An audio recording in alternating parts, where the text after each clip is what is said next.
Alors, ce qui se passe, c'est quoi? C'est qu'il y a une monnaie que nous, on utilise qui s'appelle le franc CFA.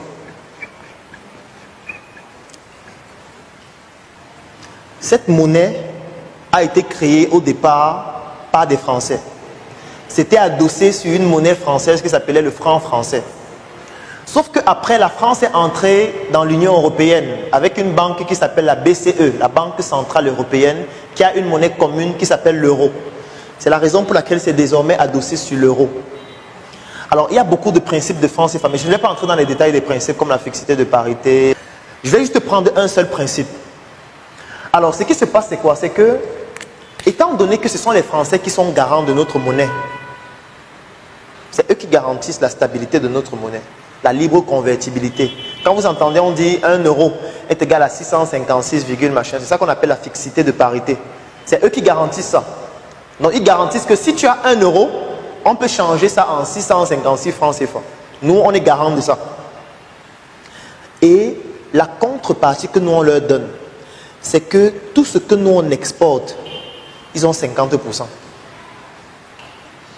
Avant, c'était 65%, maintenant, c'est 50%. Ça veut dire quoi? En fait, ça veut dire qu'on n'a même pas 200 $. Ça veut dire que le cacao qu'on a vendu là, on n'a pas 200 $, on a seulement 100. Oui, il nous reste juste 100, parce qu'eux, ils prennent 100. 100, c'est pour les Français, et nous, il nous reste 100 pour le Cameroun. Parce qu'eux, ils ont 50% de tout ce que nous, on vend à l'extérieur. Et ça ne s'arrête pas là. Les 100 qui restent, ils ne nous donnent pas ça. Ils nous disent qu'on vous doit. C'est une reconnaissance de dette. Ça veut dire qu'on crédite votre compte. En fait, on vous informe qu'on vient de créditer votre compte d'un montant de 100 $. Mais on ne vous donne pas ça en cash, non. Donc, on vous informe juste qu'il y a 100 $ ici qu'on vous doit. Et chez nous, en France, mais bien sûr, c'est chez eux, puisque c'est géré à la Banque de France. Là où c'est alors grave, c'est quoi? C'est que ils vous disent que pour utiliser votre argent, il faut importer des produits qui viennent de France. Ça veut dire que quand vous allez importer, par exemple, les laits gagnés là, ils vont juste faire une compensation. Ça veut dire quoi? Lorsque vous importez les laits gagnés de 100 $, ils disent bon, ok, comme vous avez pris les laits gagnés de 100 $, on ne vous doit plus. Ça va, c'est fini, compte à zéro. Et avant, c'était exclusivement comme ça que ça se faisait. Et c'était le mécanisme par lequel ils faisaient tourner leur économie et leur industrie. Parce que nous, on exportait la matière première, ils disent qu'ils nous doivent. Et nous, on importe leurs produits. Ils compensent juste. En fait, c'est une manière pour eux de faire que nous, on consomme leurs produits. Parce que le seul moyen pour utiliser cet argent, c'est de consommer leurs produits. C'était ça avant. On n'avait pas un autre moyen d'utiliser l'argent à part consommer leurs produits. Et c'est donc ça qui se passe. Donc, ce qui fait que le déficit est de plus en plus grand. Tous les jours, on ne fait qu'importer, le déficit ne fait que s'aggraver, ne fait que s'aggraver, ne fait que s'aggraver, ne fait que s'aggraver. Et quand le déficit s'aggrave trop, qu'est-ce qui se passe? À un moment donné, les gens à qui on doit de l'argent, ils ne veulent plus nous vendre leurs produits. Parce qu'ils se rendent compte que nous, on est trop endettés. Parce que quand ils veulent nous vendre leurs produits, ils regardent notre balance commerciale, ils voient que non, ceux-ci sont trop endettés, ils vont durer pour me payer. Donc, mieux on ne leur vend pas, puisqu'ils n'ont pas de devise. Ce qui fait quoi? Comme nous, on est principalement dans le commerce, c'est-à-dire qu'on prend les produits des États-Unis, on vend. On prend les produits indiens, on vend. On prend les produits chinois, on vend. À un moment donné, les Chinois disent que non. Comme tu prenais avant 2 tonnes là, non, on peut peut-être donner 2 tonnes, c'est trop. Puisque vous êtes trop endetté, on va seulement te donner 500 kilos. Et vous savez ce que ça va entraîner? Le prix des produits sur le marché va augmenter. Parce qu'on n'aura plus la possibilité d'importer des quantités qu'on importait avant. Puisqu'ils refusent maintenant de nous envoyer leurs produits, puisque nous, on n'a pas de devises. Donc, toi qui as acheté par exemple ce sac, tu as acheté 100 sacs, peut-être par an, à équivalent peut-être de 1000 francs. Maintenant, ils vont te dire que non, on peut plus te livrer 100 sacs. Parce que vraiment, vous n'avez pas de devis. On peut seulement te livrer 10 sacs. Ce qui fait que la quantité des sacs sur le marché va diminuer. Quand la quantité des sacs sur le marché diminue, le prix des sacs va augmenter. Puisque ce sera le seul moyen pour toi d'avoir une marge un peu plus importante. Tu vas augmenter le prix du sac. Elle va augmenter le prix des vêtements qu'elle faisait importer. Elle va augmenter le prix des chaussures qu'elle faisait importer. L'autre va augmenter le prix des greffes qu'elle faisait importer. Ce qui fait que, avant, toi, tu achetais un sac à 200. Puisqu'il y avait beaucoup de sacs dont les prix étaient moins chers. Maintenant, avec 200, tu viens acheter le sac, on te dit que non, le sac c'est maintenant 500. C'est-à-dire que la valeur de ton argent a baissé. Et avec les mêmes 200 que tu avais avant, tu ne peux plus acheter un sac. Puisqu'un sac maintenant c'est 500. Parce que le prix des sacs a augmenté. Avant tu achetais le paquet de pâtes à 2000. On te dit maintenant que non, ce n'est plus 2000, c'est maintenant 4300. C'est-à-dire qu'avec 2000, tu ne peux plus acheter un paquet de pâtes. Ça veut dire que les prix ont augmenté sur le marché, dont la valeur de ton argent a baissé. C'est ça qu'on appelle en économie l'inflation. L'inflation.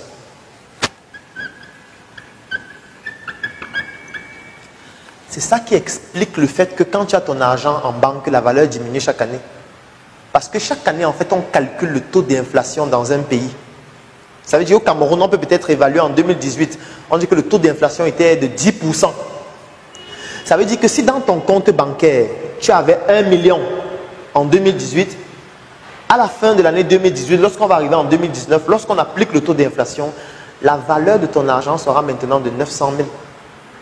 Parce que ce que tu pouvais acheter avec 1 million, tu ne peux plus, puisque la valeur de l'argent a baissé. Ça veut dire que même en gardant ton argent dans le compte bancaire, la valeur diminue chaque année à cause de l'inflation. C'est une sorte d'impôt que tu es en train de payer. C'est pour ça que quand vous suivez qu'on dit que les gens ont beaucoup d'argent là, ce n'est pas que dans leur compte bancaire ils ont beaucoup d'argent, hein, non. C'est en termes d'actifs. C'est-à-dire que ce sont des terrains, les investissements qu'ils ont dans les entreprises, ce sont des actifs. Ce n'est pas de l'argent stocké quelque part. Parce que si vous stockez votre argent quelque part, la valeur va diminuer chaque année. C'est pour ça que ceux qui ont beaucoup d'argent ne stockent pas l'argent. Ils ne stockent pas l'argent. Si tu stockes l'argent, la valeur diminue. Bon, supposons que tu stockes ton argent. Et puis demain, on te dit qu'on a dévalué le franc CFA de 50%. Ça veut dire que la valeur de ton argent a diminué de 50% en une nuit. C'est pour ça que les gens évitent de garder l'argent à la banque. On sait que ceux qui gardent l'argent à la banque, c'est les pauvres. C'est reconnu hein, sur le plan bancaire. Ceux qui aiment garder l'argent à la banque, c'est les pauvres. Parce qu'ils ont peur. Ils ont dit que vraiment, j'ai peur que si un jour une situation arrive. En fait, ça a même une implication à la banque. Hein. C'est-à-dire que ceux qui aiment beaucoup épargner, si tu veux demander un crédit, on ne va pas te donner un crédit important. Parce qu'on sait que c'est quelqu'un qui a peur. C'est pour ça que l'un des éléments fondamentaux qu'on regarde à la banque, ce sont les transactions. Entrée et sortie. Pas uniquement entrée. Parce que si c'est uniquement entrée, on sent que c'est quelqu'un qui a peur. C'est quelqu'un qui aime la sécurité. Entrée et sortie, on sent que c'est quelqu'un qui a une activité qui génère des revenus. Et à tout moment, si on structure son activité, ça peut permettre à la banque de gagner plus d'argent très rapidement. Donc ce sera plus facile de lui octroyer un crédit par rapport à quelqu'un qui a juste des transactions d'entrée. Et c'est ça le problème qu'on a aujourd'hui. Et là où ils nous tiennent, c'est quoi? Là où ils nous tiennent, c'est que si on décide aujourd'hui brusquement de sortir du franc CFA, vous savez ce qu'ils peuvent faire? Ils peuvent dévaluer notre monnaie brusquement. Et là, les gens ne sortent même pas encore dans la rue. Les gens, tout le monde va sortir dans la rue parce qu'on ne pourra même plus manger. C'est là où ils nous tiennent en fait. Les gens vont mourir en cascade. Tu vas arriver à l'hôpital, on va dire que le paracétamol c'est 9 000. Tu vas prendre 9 000 pour acheter le paracétamol. C'est parce qu'ils ont 90% de nos recettes fiscales qui proviennent des produits qu'on achète au quotidien là, qui sont de leurs entreprises. C'est d'où ils proviennent de l'argent. Donc nous on peut changer ça. En achetant nos produits, en produisant nos produits, en faisant les cosmétiques nous-mêmes. Aujourd'hui, j'offre 3 mois d'accompagnement sur mesure gratuitement à tous les membres de la Startup Academy. La Startup Academy, c'est cette initiative qui a vu le jour en 2016 et qui est basée sur un trépied que nous appelons le trépied idéologique qui comporte la sensibilisation en ce qui concerne l'entrepreneuriat, la formation sur tous les métiers et les secteurs d'activité qui tournent autour des opportunités d'affaires et enfin l'investissement dans des projets. Que vous soyez un débutant, un étudiant, un entrepreneur ou alors toute personne qui est intéressée par les affaires, durant cet accompagnement qui va durer 3 mois et qui est entièrement gratuit, vous allez bénéficier de notre retour d'expérience, de notre visibilité et surtout de nos stratégies qui vont permettre à votre projet de pouvoir décoller. Je vais laisser un lien dans la description de cette vidéo et en commentaire.